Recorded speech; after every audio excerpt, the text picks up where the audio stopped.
एक गांव में चंदा नाम की गरीब आम वाली रहती थी। चंदा आम बेचकर अपने परिवार का पालन पोषण करती थी।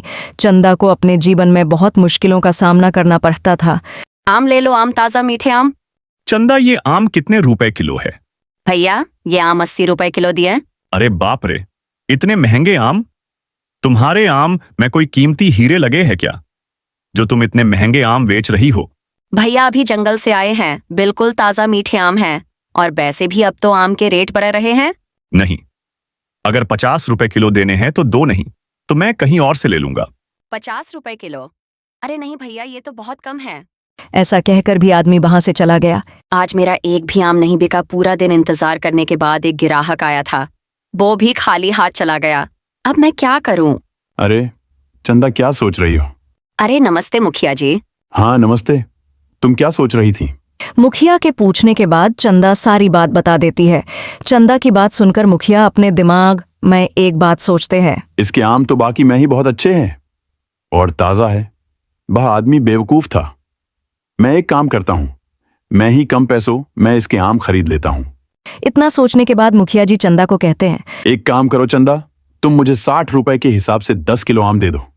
ठीक है मुखिया जी, मैं अभी आपको आम दे देती हूँ। ऐसा बोलकर चंदा अपने मन में सोचने लगती है। चलो, मुखिया ने ज्यादा पैसे तो कम नहीं कराए, मैं जल्दी से आम दे देती हूँ। और मुखिया जी जो पैसे देंगे उससे मैं अपने घर की जरूरतों का सामान ले लूंगी। वैसे भी खाली हाथ घर तो नहीं जा सकती। मुखिया अपने दिमाग में सोचते हैं, बेवकूफ लड़की, इनसे दो बोल प्यार से क्या बोल दो, ये अपना सब कुछ निछापड़ कर देते हैं।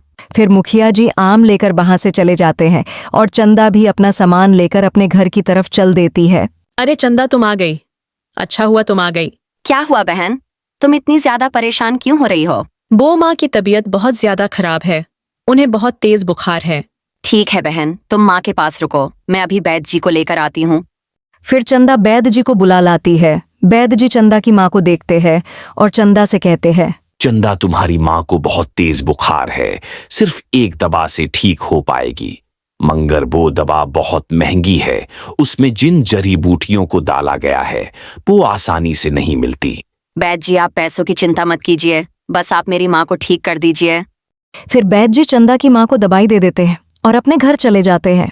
अरे चंदा, तुम्हारे पास इतने पैसे कहाँ से आए? आज मुखिया जी ने मुझसे काफी ज्यादा आम खरीद लिए थे, पैसे वही से आए थे। इसका मतलब सारे पैसे माँ की दवा पर लग गए। हाँ रूपा, अब मेरे पास एक पैसा भी नहीं है। ऐसे ही कुछ दिन बीत जाते हैं और चंदा की माँ ठीक हो जाती है और इधर चंदा की आमों की बिक्री दिन ब दिन कम होती जा रही थी। चंदा पूरे दिन में 50 या 60 रुपए ही कमा पाती थी। एक दिन रूपा चंदा से बोलती है, आज घर पर खाने में कुछ भी नहीं है। तुम चिंता मत करो रूपा बहन, मैं कुछ इंतजाम करती हूँ। बस ईश्वर आज अपनी सुन ले और मेरे सारे आम बिक जाए। ठीक है रूपा बहन, मैं आम बेचने जाती हूँ। इतना कहकर चंदा अपनी आम की टोकरी लेकर गांव में चली जाती है। आम ले लो, आम ताजा मीठे आम, आम ले लो, आम ताजा मीठे आम। इस तरह चंदा पूरे गांव में आम बेचती है, लेकिन इस तरह शाम तक उसका एक भी आम नहीं बिकता। फिर वह पैर के नीचे बैठ जाती है और मन में सोचने लगती है, सुबह से शाम हो गई, लेकिन अब तक मेरा एक भी आम नहीं बिका है। अब तो ये आम भी खराब होने लगे हैं। अब मैं क्या करूं? ऐ ईश्वर, मेरे जीवन की कठिनाई कब खत्म होंगी? चंदा ये सोच ही रही थी, तब वहां से एक साधु बाबा गुजरते हैं। तुम मुझे 1 दोगे, ईश्वर तुम्हें 1000 देगा। मुझको देने से कोई कमी नहीं आती। जब साधु बाबा चंदा के पास से गुजर ही रहे थे, तब चंदा कहती है, नमस्ते साधु बाबा, क्या आपको कुछ चाहिए साधु बाबा? हाँ पुत्री, मैं एक भिक्षुक हूँ और मैं लोगों से भिक्षा मांग रहा हूँ। कैसी भिक्षा साधु बाबा? पुत्री, मैं अपने शिष्यों के लिए भोजन इकट्ठा कर रहा हूँ, इसलिए गांव गांव जाकर लोगों से भिक्षा मांग रहा हूँ। अगर तुम चाहो तो थोड़ी सी खुशी से मुझे कुछ भिक्षा दे सकती हो। क्षमा चाहती हूँ साधु बाबा, अभी आपको देने के लिए मेरे पास एक पैसा भी नहीं है और ना ही मेरे घर में अनाज है जो मैं आपको दे सकूं, और ना ही मैंने आज सुबह से कुछ कमाया है। मेरे पास आपको देने के लिए कुछ भी नहीं है। पुत्री, क्या तुम मुझे आम दे सकती हो? साधु बाबा की बात सुनकर चंदा अपने मन में सोचने लगी, हाँ, ये आम तो मैं साधु बाबा को दे ही सकती हूँ। वैसे भी शाम हो गई है और इनके बिकने की उम्मीद भी नहीं है, और वैसे भी ये खराब हो जाएंगे। इससे अच्छा किसी के पेट में चले जाएंगे तो ज्यादा अच्छा होगा। ये सोचकर चंदा बोलती है। जी साधु बाबा, आप ये आम ले जाइए। चंदा की बात मानकर साधु बाबा टोकरी से थोड़े से आम उठा लेते हैं। ये क्या साधु बाबा, आप इतने कम आम क्यों ले रहे हैं? आप सारे आम ले जाओ। पुत्री, अगर मैं तुम्हारे सारे आम ले गया तो तुम क्या बेचोगी? कोई बात नहीं साधु बाबा, मैं कल दोबारा आम तोड़ कर बेच दूंगी। आप इन्हें ले जाइए। पुत्री, मैं इतनी बड़ी टोकरी कैसे लेकर जाऊंगा? साधु बाबा, आप मुझे बताइए आपको कहाँ जाना है, मैं इन्हें वहीं पहुंचा दूंगी। ठीक है पुत्री, चलो तुम मेरे साथ। इतना कहकर साधु बाबा चंदा को लेकर जंगल की ओर चले जाते हैं। कुछ दूर चलने के बाद साधु बाबा अपनी कोठिया में पहुंच जाते हैं। धन्यवाद पुत्री, अरे साधु बाबा, धन्यवाद की कोई जरूरत नहीं है, ये तो मेरा फर्ज था। मेरा आशीर्वाद हमेशा तुम्हारे साथ रहे। तुम सदैव खुश रहो। साधु बाबा, अगर आप बुरा ना मानो तो मैं आपसे एक बात पूछना चाहती हूँ।